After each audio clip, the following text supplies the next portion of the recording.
ایک بادشاہ بہت رحم دل تھا۔ وہ غریبوں اور مجبوروں کا بہت خیال رکھتا تھا۔ یہی وجہ تھی کہ لوگ بادشاہ سے بہت خوش تھے اور اس سے بے انتہا پیار کرتے تھے۔ وقت گزرنے کے ساتھ ساتھ بادشاہ کے سر میں غرور سمانے لگا اور وہ اپنی جھوٹی تعریف سن کر خوش ہونے لگا۔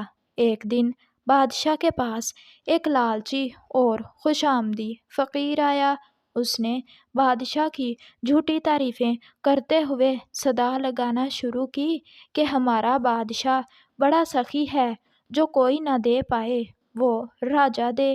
بادشاہ کو یہ سن کر بڑی خوشی ہوئی اور اس نے فقیر کو ایک پپیتا انعام میں دے کر رخصت کیا۔ فقیر نے پپیتا لیا اور منہ لٹکائے واپس ہو گیا۔ اسے انعام سے ذرا بھی خوشی نہیں ہوئی۔ پہلے فقیر کے جاتے ہی دوسرا فقیر آیا اور اس نے حق بات کی صدا لگانا شروع کی کہ جو اللہ دے وہ کوئی نہ دے پائے، نہ ہی ہمارے بادشاہ۔ فقیر کی یہ بات بادشاہ کو ناگوار گزری، لیکن چونکہ وہ عام رعایا میں سخی اور رحم دل مشہور تھا، اس لیے محل میں آئے ہوئے فقیر کو خالی ہاتھ واپس لوٹانا اس نے مناسب نہ سمجھا۔ سو اس نے فقیر کو 2 سونے کے سکے دیے اور رخصت کیا۔ دوسرا فقیر 2 سونے کے سکے پا کر بہت خوش ہوا۔ اتفاق سے دونوں فقیروں کی بازار میں ملاقات ہو گئی۔ پہلا فقیر بہت زیادہ دکھی نظر آ رہا تھا۔ دوسرے فقیر نے اس سے پوچھا، دوست تم اتنے دکھی کیوں دکھائی دے رہے ہو؟ پہلے فقیر نے جواب دیا، میں بادشاہ کے محل میں گیا تھا اور اس کی تعریف بھی کی اور اس نے انعام میں مجھے صرف ایک پپیتا دیا ہے جو میرے کسی کام کا نہیں۔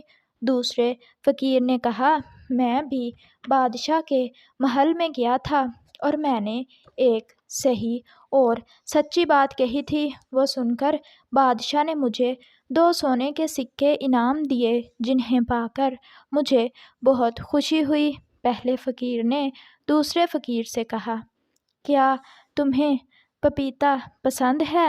دوسرا فقیر، جسے دولت سے کوئی محبت نہیں تھی اور نہ ہی وہ لالچی تھا، کہنے لگا، ہاں مجھے پپیتا بہت پسند ہے۔ پہلا فقیر یہ سن کر کہتا ہے، تو تم یہ پپیتا خرید لو۔ دوسرا فقیر دونوں سونے کے سکوں کے بدلے میں وہ پپیتا خرید لیتا ہے۔ پہلا فقیر سونے کے سکے پا کر بہت خوش ہوتا ہے اور وہاں سے چلا جاتا ہے۔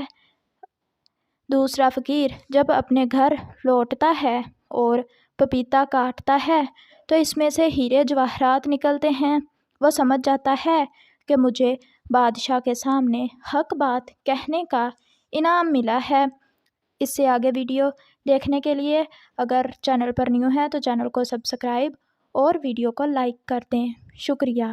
جبکہ دوسرا لالچی اور خوش آمدی فقیر چند ہی دن میں پورے پیسے اڑا کر دوبارہ بادشاہ کے محل میں بھیک مانگنے جاتا ہے۔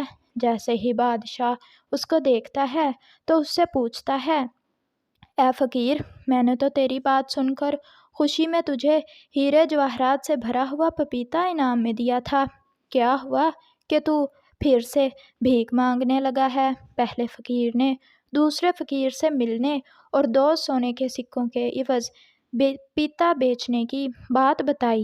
یہ سن کر بادشاہ کو بڑا تعجب ہوا۔ اس نے دوسرے فقیر کو محل میں طلب کیا اور پوچھا کہ پپیتا کاٹنے پر اس میں سے کیا نکلا تھا۔ دوسرے فقیر نے سب کچھ سچ سچ بتلا دیا اور یہ بھی کہا کہ میں نے یہ پپیتا اس لیے پہلے فقیر کو واپس نہیں کیا تھا کہ میں نے سن رکھا تھا کہ بادشاہوں کے سامنے حق بات کہنے پر اللہ تعالیٰ اپنے بندوں کو انعام سے نوازتا ہے، اس لیے میں سمجھ گیا کہ پپیتے کے ذریعے مجھ کو اللہ تعالیٰ نے انعام عطا کیا ہے۔ یہ بات سن کر بادشاہ کی آنکھیں کھلی کی کھلی رہ گئیں اور وہ بڑا شرمندہ ہوا، اور اب وہ دوبارہ پہلے جیسا نرم دل اور خیال رکھنے والا بادشاہ بن گیا تھا۔ تو پیارے بچوں، دیکھا آپ نے، لالچی اور خوشامدی فقیر خالی ہاتھ رہ گیا اور سچ بولنے والا مالا مال ہو گیا۔